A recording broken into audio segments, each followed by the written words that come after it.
नमस्कार, आप देख रहे हैं पहाड़ टीवी और मैं हूं नवल खन्ना। चलिए बुलेटिन की शुरुआत करते हैं, लेकिन उससे पहले एक नजर हेडलाइन।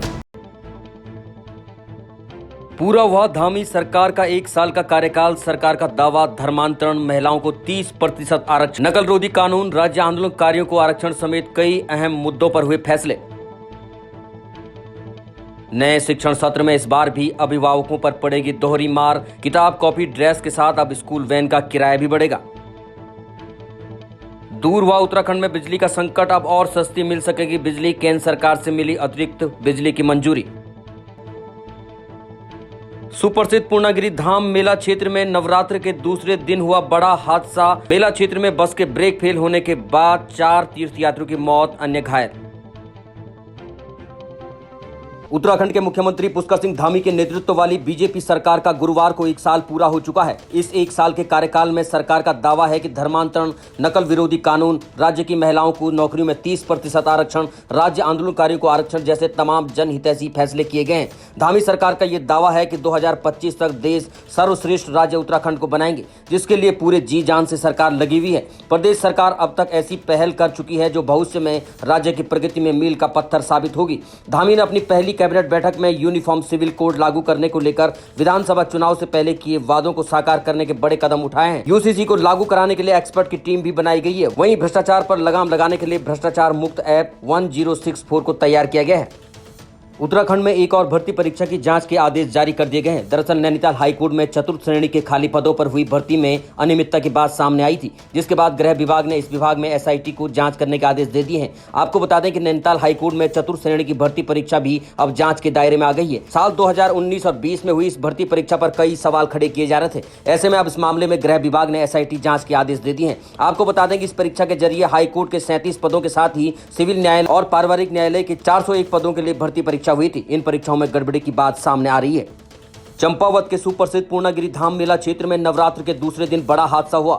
मेला क्षेत्र में स्थापित बस स्टेशन पर ही मेले सवारी ढोने वाली बस के ब्रेक फेल होने के कारण बस ने अनियंत्रित होकर तीर्थयात्रियों को कुचल डाला।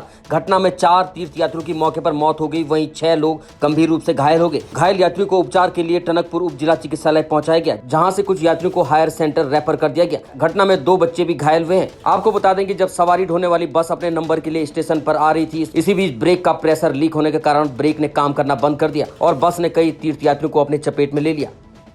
सुबह 7:15 पे हमारी बसें जैसे रोज़मर्रा में भरी जाती थी। जब बस भर के चली वहाँ से, तो नंबर वाली जो पीछे वाली बस थी, वो जब नंबर पे लगने के लिए आई तो गाड़ी के प्रेशर लीक हो गया। इस वजह से गाड़ी अनियंत्रित होकर के और पैसेंजरों के ऊपर चढ़ गई। इसमें बड़ा दुख है और अपनी तरफ से जो भी भरपूर कोशिश हमसे हो सकी जितना हम इन लोगों के साथ करने की कोशिश कर रहे हैं। एम्बुलेंस वगैरह हमने बुला दी है, जो फर्स्ट एड फैन का यहाँ करवाया है, जो जिनको चोट लगी है। बाकी 2 पैसेंजर हमने यहाँ से रेफ़र करवा दिए पीलीभीत के लिए, जिनको एम्बुलेंस यहाँ से भेज दिया है। तो इसमें जो ये पैसेंजर थे बस के आगे आने का कारण क्या रहा? मतलब बैठे थे या चल रहे थे? ना, जब बस वहाँ से चली स्टैंड पर लगने के लिए, तो ये पैसेंजर बैठने के लिए गाड़ी की तरफ आए, लेकिन गाड़ी का प्रेशर ना होने की वजह से, लीक होने की वजह से ये उनकी चपेट में आ गई। पिछले टायर में आए थे या अगले टायर। चारधाम यात्रा की तैयारियां अपने जोरों पर चल रही हैं। वहीं गंगोत्री धाम के कपाट अक्षय तृतीया यानी शनिवार 22 अप्रैल को दिन में 12:35 पर खुलेंगे। नव संवत्सर चैत्र नवरात्रि के शुभ अवसर पर मां गंगा के शीतकालीन प्रवास मुखवा मुखी मठ में 5 मंदिर समिति गंगोत्री द्वारा मां गंगा भगवती दुर्गा की पूजा अर्चना के बाद विधि विधान पंचांग गणना के बाद विद्वान आचार्यों और तीर्थ पुरोहितों द्वारा गंगोत्री धाम के कपाट खुलने की तिथि और समय का निर्धारण किया गया। आपको बता दें कि समिति गंगोत्री के अध्यक्ष और तीर्थ पुरोहित हरीश सेमवाल और मंदिर समिति सचिव तीर्थ पुरोहित सुरेश सेमवाल ने विधिवत कपाट खुलने की घोषणा की। अल्मोड़ा जिले के विकासखंड सल्ट में खंड शिक्षा अधिकारी सल्ट हरेन शाह के दिशा निर्देश पर ब्लॉक स्तरीय सपोर्ट टू प्राइमरी कार्यक्रम का संकुल पेंसिया में 7 दिवसीय प्रशिक्षण का समापन किया गया, जिसमें नई शिक्षा नीति के तहत प्राथमिक शिक्षा में आंगनबाड़ी को जोड़ा जाएगा। इसमें 3 साल के बच्चों का प्रवेश बाल बाटिका में किया जाएगा। ब्लॉक स्तरीय 40 आंगनबाड़ी कार्यकर्त्री को बाल बाटिका कार्यक्रम के बारे में विस्तार पूर्वक जानकारी दी गई। अब खबर टिहरी गढ़वाल से है, जहां टिहरी गढ़वाल से जनप्रतिनिधि, ग्राम प्रधान और अन्य लोग आजकल जम्मू कश्मीर के भ्रमण पर गए हैं। जनप्रतिनिधि द्वारा बताया गया कि वो सरकारी भ्रमण कार्यक्रम के अंतर्गत जम्मू कश्मीर आए हैं, लेकिन उन्हीं के द्वारा आरोप लगाया जा रहा है कि ये बजट को ठिकाने लगाने का काम किया जा रहा है। उन्होंने कहा कि मार्च के महीने के आखिर में ऐसा कार्यक्रम रखना बिल्कुल ठीक नहीं है, क्योंकि मार्च में वर्कलोड बहुत ज्यादा रहता है। ऐसे में जिन ग्राम पंचायतों के प्रतिनिधि और सचिव भ्रमण कार्यक्रम में गए हैं और ग्राम पंचायतों में आजकल मनरेगा के काम भी ठप पड़े हुए हैं, जिस कारण सभी ग्राम पंचायतों के ग्रामवासियों को रोजगार नहीं मिल पा रहा है। इसको लेकर ग्राम पंचायत विभाग पर ग्राम प्रधानों ने गंभीर आरोप लगाए हैं। तो हमारा ये मानना है कि ये जो पंचायती राज विभाग ने जो अपने कर्मचारी और अधिकारी जो हमारे इस भ्रमण कार्यक्रम में भेजे हैं, इतने निडर हैं, इनको कोई शर्म नाम की तो चीज़ नहीं है। इन्होंने हमें कल रात सुबह मॉर्निंग में यहाँ पे होटलों में कैद कर दिया। उसके बाद हम ग्रुप के माध्यम से, वो भी होटल में जब कनेक्टिविटी है, वाईफाई लगाओ, उसके माध्यम से हम ग्रुप में हम लिख रहे हैं, पर हमें अभी तक ये नहीं बताया गया कि इस शाम की 4 बजने वाली है कि हमारा आगे का क्या प्रोग्राम होना है, क्या भ्रमण होना है। हम यहाँ भ्रमण पे आ रखे हैं, जनप्रतिनिधि यहाँ घूमने नहीं आ रखे, होटल में सोने के लिए नहीं आ रखे, खाना खाने के लिए नहीं आ रखे। सबका समय कीमती है और मैं इस बात को संगठन के माध्यम से माननीय मंत्री जी के मध्य रखूंगा। और संगठन प्रधान संगठन व भारतीय जनता पार्टी के जो संगठन है, बहुत बड़ा संगठन है, हम इस बात को, अगर ऐसी स्थिति रही पंचायती राज विभाग की, तो हम सड़क पर उतरने के लिए बाध्य हो जाएंगे। जैसे कि अभी ये मकसद ये नहीं है, मकसद ये है कि जनप्रतिनिधि इतनी दूर, इतने 20 घंटा ट्रेवल करके यहाँ जम्मू पहुँचा है। उसमें जब इन्होंने अब 4:30 बजे रात को तो यहाँ पहुँचे हैं, पर लेकिन इन्होंने होटलों में रखा हुआ, किसी का पता नहीं चल रहा है। 8 किलो और 10 किलोमीटर दूर सभी प्रधानों के साथ में कोई महिला प्रधान भी आ रखी हैं और उन्होंने हमारी रिस्पॉन्सिबिलिटी से आ रखी है कि कहीं पे किसी को किसी सामान की आवश्यकता हो, किसी चीज़ की आवश्यकता हो, तो वो जो उन्होंने 10-10 किलोमीटर दूर अलग होटलों में ठहराए हुए हैं। और हमें अभी तक कोई भी किसी भी जनप्रतिनिधि की सुध जो है अभी तक किसी अधिकारी और कर्मचारी ने किसी को ये पूछा नहीं है सुबह से आपको कहाँ जाना है, कितने बजे आपने तैयार होना है, आपकी रूपरेखा क्या होगी, आज आपको किसी ग्राम सभा में जाना है या कहीं सेक्टर में भ्रमण की कहीं दूसरी जगह जाना है, कहीं कुछ दिखाना है, तो कुछ अभी तक इस चीज़ की कोई सुध अभी तक नहीं ली गई है। और 4 अभी बज चुके हैं। अभी सभी जनप्रतिनिधि ऐसी परिस्थिति में है कि आज कहाँ जाएं, या यहीं रुके या कल भी यहीं रखते हैं, इसी होटल में रखते हैं, कुछ अभी पता नहीं चल रहा है। हरिद्वार पतंजलि संन्यास आश्रम के पास ऋषि ग्राम में स्वामी रामदेव और आचार्य बालकृष्ण के सानिध्य में 9 दिवसीय संन्यास दीक्षा महोत्सव का शुभारंभ किया गया, जिसमें 100 युवक युवतियों को संन्यास की दीक्षा योग गुरु स्वामी रामदेव ने दी। साथ ही 500 युवक युवतियां ब्रह्मचर्य की दीक्षा पतंजलि योग पीठ के महामंत्री आचार्य बालकृष्ण के सानिध्य में लेंगे। संन्यास और ब्रह्मचर्य की दीक्षा लेने वाले छात्र छात्राओं को 9 दिनों तक ऋषि ग्राम में रहना होगा और संन्यास ब्रह्मचर्य की दीक्षा लेनी होगी। स्वामी रामदेव ने बताया कि देश में राम राज्य की प्रतिष्ठा हो, हिंदू राष्ट्र का गौरव हम देख सकें, इस पर ही लोग अभी विवाद किए हुए हैं। पतंजलि में सनातन धर्म को विश्व धर्म के रूप में युग धर्म के रूप में प्रतिष्ठित करने के लिए सन्यासी दीक्षित कार्यक्रम किया जा रहा है। राम मंदिर की प्रतिष्ठा होगी और राम मंदिर के साथ देश का ये राष्ट्र मंदिर भी बने, चित्र निर्माण हो, व्यक्तित्व का निर्माण हो, एक दिव्य नेतृत्व का निर्माण हो।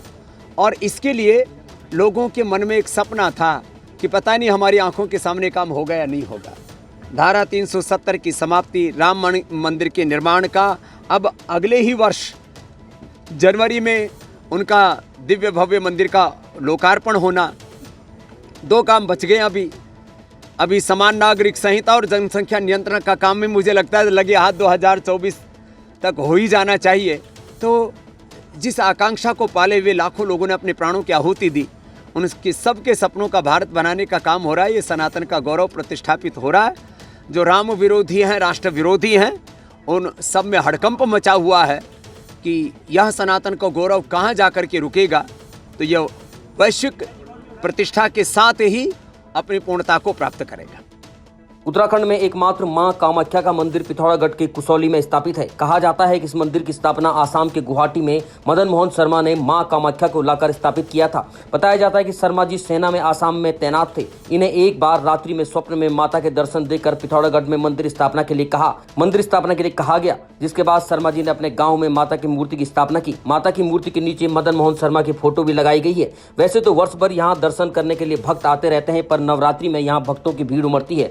52 शक्तिपीठों में एक शक्तिपीठ मां कामाख्या का मंदिर मदन मोहन शर्मा की प्रेरणा से इन्हीं के साथ वहां मां आई थी। उन्हीं के द्वारा 1972 में यहाँ पर स्थापित की गई। जो लोग भी यहाँ मनोकामनाएं लेकर आते हैं वो मनोकामनाएं जरूर पूरी होती हैं। यहाँ पे बहुत ही ज़्यादा मान्यता है इसकी, क्योंकि लोग दूर दूर से आते हैं। पहले ये बहुत वो था, इतनी मान्यता है कि अब ये इतना विशाल रूप इसने ले लिया है, हर भक्तों के मन में यहाँ पे आने की मतलब अपने आप ही खिंचाव आ जाता है। खबर टिहरी गढ़वाल के धनौल्टी से है, जिसके अंतर्गत अलमस में हिमोत्थान सोसाइटी के तहत गठित स्वयं सहकारिता की महिलाओं द्वारा जामती प्रदूषण जांच केंद्र का उद्घाटन क्षेत्र विधायक प्रीतम सिंह पवार ने दीप प्रज्वलित किया। बुधवार को जौनपुर के अंतर्गत अलमस में हिमोत्थान सोसाइटी के तहत गठित जामती स्वायत्त सहकारिता की महिलाओं द्वारा जामती प्रदूषण केंद्र के शुभारंभ के अवसर पर पहुंचे क्षेत्रीय विधायक प्रीतम सिंह पवार का सोसाइटी की महिलाओं द्वारा भव्य स्वागत किया गया। निश्चित तौर पर जामती स्वायत्त सहकारिता जो भगवान के नाम से है, इनके द्वारा पूरे क्षेत्र में तमाम तरह की जो योजनाएं संचालित हो रही हैं, जो हमारे महिला समूह हैं, महिलाएं इनसे जुड़ी हुई हैं हमारे क्षेत्र की, और इनका बहुत ही अच्छा कार्य विभिन्न क्षेत्रों पर है, चाहे वो डेयरी के क्षेत्र में हो, पौधशाला के क्षेत्र में हो, बीज वितरण के क्षेत्र में हो, या फिर और भी अन्य तरह के कार्य इनके हैं और बहुत सफलतापूर्वक संचालित हो रहे हैं हिमोत्थान की मदद से। और आज यहाँ पर जो प्रदूषण जांच केंद्र की आवश्यकता भी इस क्षेत्र को थी, और उससे इस क्षेत्र के लोगों को बहुत बड़ा लाभ भी मिलेगा। जितने हमारे वाहन स्वामी हैं उनको बहुत लाभ मिलेगा, और आज यहाँ पर इसका शुभारंभ प्रदूषण जांच केंद्र का हुआ है। निश्चित तौर पर मेरी ओर से इनको बहुत बहुत शुभकामनाएं। खबर देहरादून के विकासनगर से है, जहां देश भर में सरकारी भूमियों पर हुए अवैध कब्जों और अतिक्रमण के खिलाफ बुलडोजर लगातार प्रहार कर रहा है। इसी क्रम में उत्तराखंड में भी इसका असर देखने को मिल रहा है। बुधवार में भेजी गई 60 के दशक में पचवाधून क्षेत्र में बनी जल विद्युत परियोजनाओं के लिए बनी शक्ति नहर के किनारे पड़ी सैकड़ों बीघा विभागीय जमीन पर सालों से कब्जा जमाए बैठे स्थानीय और बाहरी लोगों को विभाग द्वारा अवैध कब्जे हटाने को लेकर नोटिस जारी किए गए थे, लेकिन कब्जाधारी टस से मस नहीं हुए। इतना ही नहीं, समय के साथ यहाँ कब्जाधारियों की तादाद बेतहाशा बढ़ती चली गई। पहले सिंचाई विभाग और अब उत्तराखंड जल विद्युत निगम के अधीन इस जमीन में अवैध कब्जे हटाए जाने को लेकर विभाग ने सख्त रुख अख्तियार किया, जिसके चलते विभाग द्वारा बीते 3 माह में फिर से इन अवैध कब्जाधारियों को हटाने के लिए नोटिस भेजे गए और मुनादी करवाकर आखिरी बार अल्टीमेटम दिया गया। वहीं अल्टीमेटम के साथ समय बीत जाने के बाद आखिरकार विभाग और प्रशासन को हरकत में आना पड़ा, जिसके बाद विभाग ने 600 से अधिक कब्जों को बुलडोजर चलवाकर जमींदोज कर दिया। अभी भी लगातार कार्रवाई जारी है। हमें छावा मिलना चाहिए, जब हमारे तो छावा छीन लिया।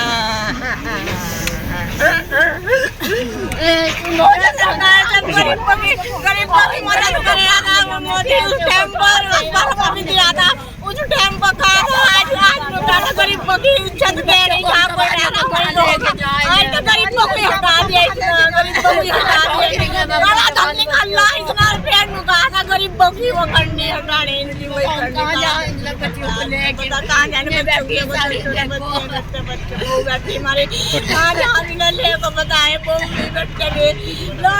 बच्चे भी छोटे छोटे पोता पोते तक से बता कहाँ चलेगा। हम कहीं से कहीं ना कहीं हमें कुछ दिया जाए।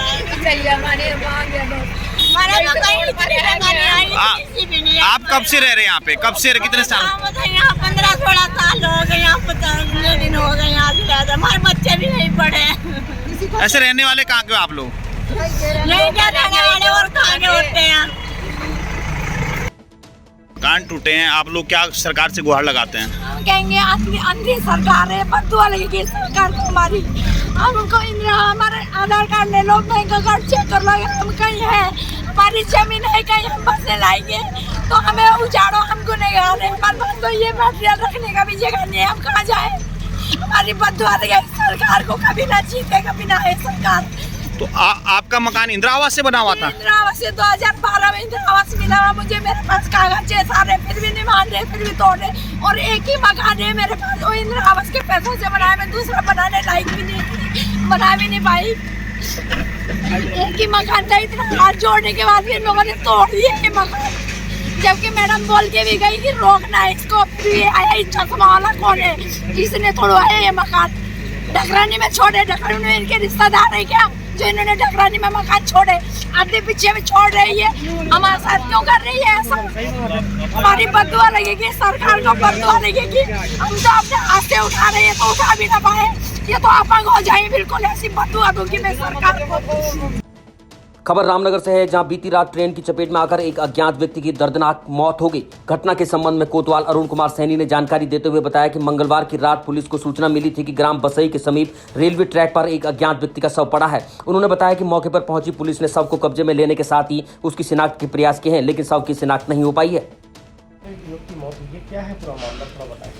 कल पीरूमदारा क्षेत्र में रेलवे ट्रैक पर एक अज्ञात व्यक्ति के ट्रेन से कटकर सूचना मिली थी, जिस पर हमारे द्वारा शव को कब्जे में ले लिया है। शव को पोस्टमार्टम के लिए भिजवा दिया गया है। मृतक की अभी शिनाख्त नहीं हुई है। मृतक की शिनाख्त के प्रयास किए जा रहे हैं। खबर टनकपुर से है, जहां पहले चैत्र नवरात्रि के अवसर पर चंपावत जिले के सीमांत क्षेत्र में माता पूर्णागिरि धाम में माता के दर्शन करने वाले भक्तों का सैलाब सा आ गया। माता सती के नाभि स्थल के रूप में पूजे जाने वाले पूर्णागिरि धाम में हर वर्ष लाखों की संख्या में तीर्थ यात्री माता के दर्शन के लिए पहुंचते हैं। इस वर्ष भी नवरात्र में बड़ी संख्या में श्रद्धालुओं के जत्थे के साथ माता पूर्णागिरि की दर्शन के लिए भक्तों का तांता लगा हुआ है।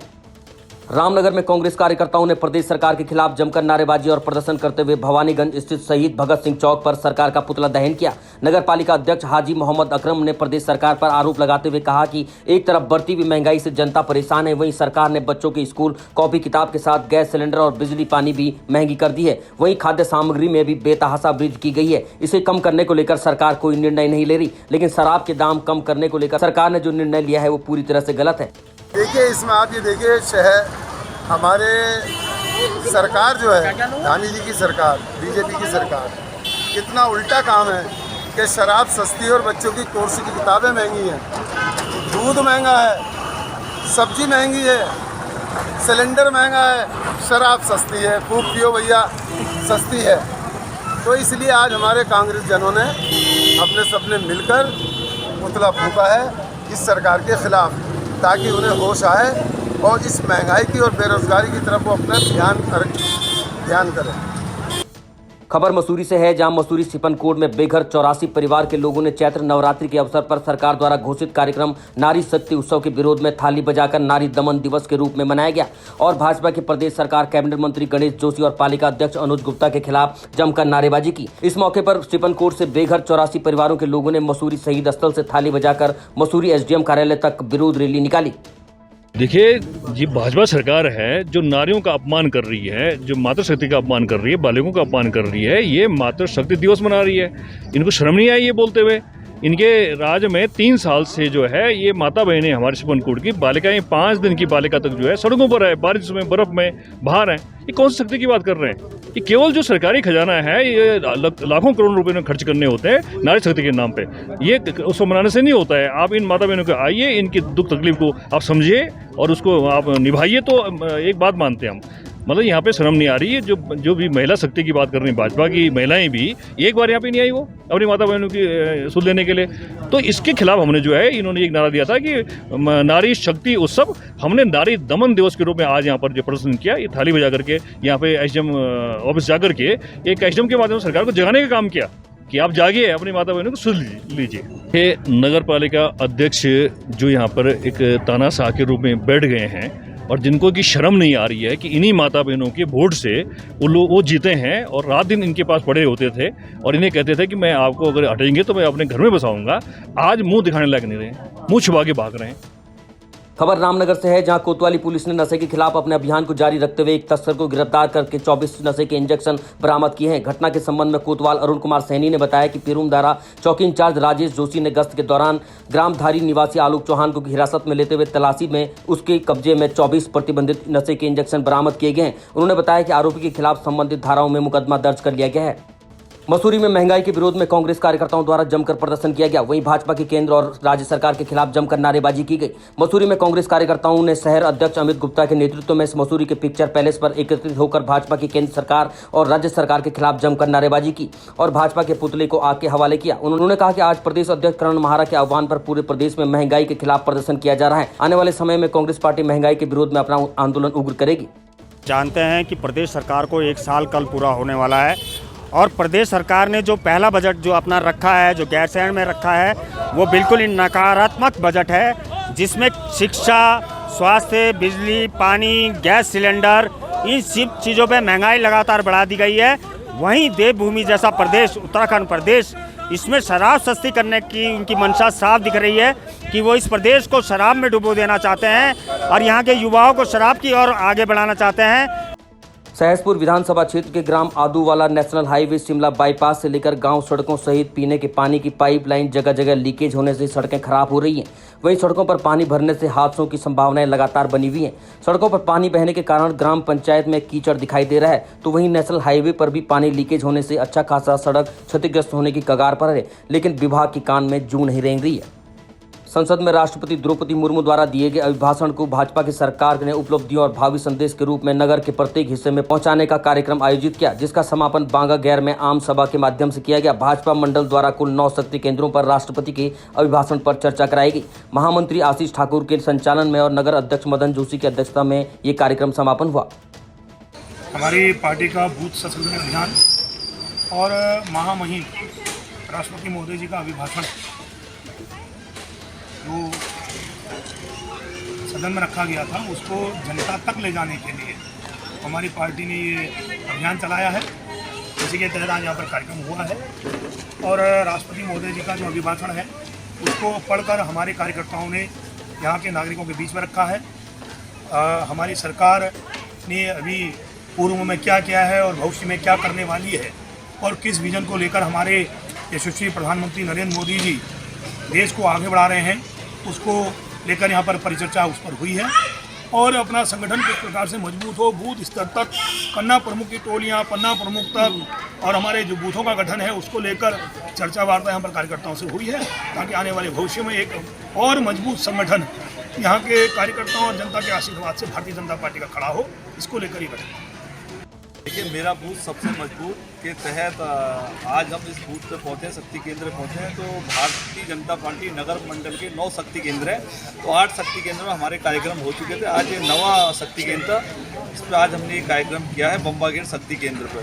तो पार्टी का ये निर्देश है प्रदेश नेतृत्व का कि जो राष्ट्रपति अभिभाषण पर चर्चा हो रही है, माननीय महामहिम राष्ट्रपति जी का अभिभाषण जो है जनता के बीच पढ़ा जाना। अभी तक यह भाषण जो है सदन में पढ़ा जाता था, लेकिन हमारे यशस्वी प्रधानमंत्री नरेंद्र मोदी जी ने ये कहा है कि जनता के बीच अभिभाषण पढ़ा जाए। इसको लेकर आज हम शक्ति केंद्र पहुँचे हैं। तो आज इस अभिभाषण को यहाँ पर 24 पन्ने का ये 24 पेज का अभिभाषण है, जो 4 लोगों द्वारा ये पढ़ा गया, जनता को सुनाया गया और हर बूथ तक ये चीज़ पहुँचे कि हमारी सरकार जनता के लिए क्या कर रही है। माननीय प्रधानमंत्री नरेंद्र मोदी जी जो कटिबद्ध है, जो उन्होंने प्रण लिया है कि हमेशा जनता के सेवक बन के कार्य करेंगे, उसी के तहत आज यहाँ पर हम बूथ सशक्तिकरण और हमारे प्रदेश के मंत्री राकेश अग्रवाल जी ने उस पर पूरी चर्चा करी और संगठन को मजबूत करने के लिए निर्देश दिए गए हैं। और हमें पूरा विश्वास है आने वाले लोकसभा और नगरपालिका चुनाव में हम बूथ स्तर पर मजबूत होंगे। अगर बूथ जीता तो चुनाव जीता, ये हमारा मंत्र है। इसी के तहत आज हमने यहाँ पर ये शक्ति केंद्र सम्मेलन किया। अभी तक की खबरों में इतना ही। आगे की खबरों के लिए देखते रहिए पहाड़ टीवी। तब तक के लिए नमस्कार।